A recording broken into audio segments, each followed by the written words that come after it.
இப்பொழுது இருக்கின்றதை நினைச்சு நம்ம எப்பவுமே சந்தோஷப்பட்டதில்லை. இப்ப கிடைச்சிருக்கு பாருங்க. இந்த நிமிடம் மீண்டும் கிடைக்குமா? வாழ்க்கை என்பது என்ன? புத்தர் சொன்னாரு.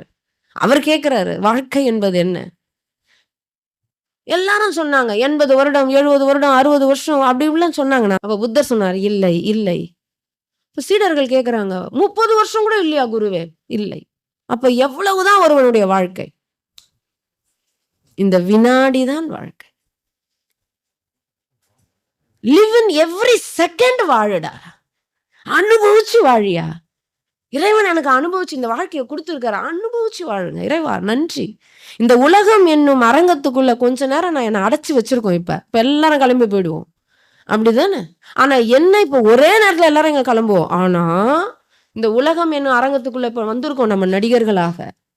யார் யார் எப்போ கிளம்புவோன்னு தெரியாது. ஆனா கிளம்பிதானே ஆகணும். அப்ப என்ன பண்ணக்கூடாது? நம்மளுடைய வாழ்நாள மனச சென்றதையே சிந்தை செய்து கொன்று அழிக்கும். பாரதியார் வார்த்தையை பாருங்க. சென்றதையே சிந்தை செய்து கொன்று அழிக்கும் கவலை என்னும் குழியில் விழுந்து குமைய வேண்டாம். வார்த்தையை பாருங்க. குமைய வேண்டாம்.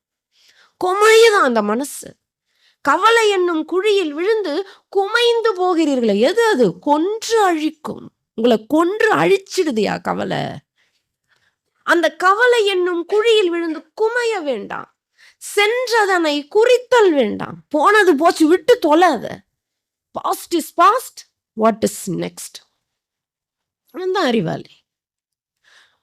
நம்ம கிட்ட அது இல்ல. போனதையே நினைச்சிட்டு இருந்தா கிடைக்குமா? கிடைக்குமா? கிடைக்காது.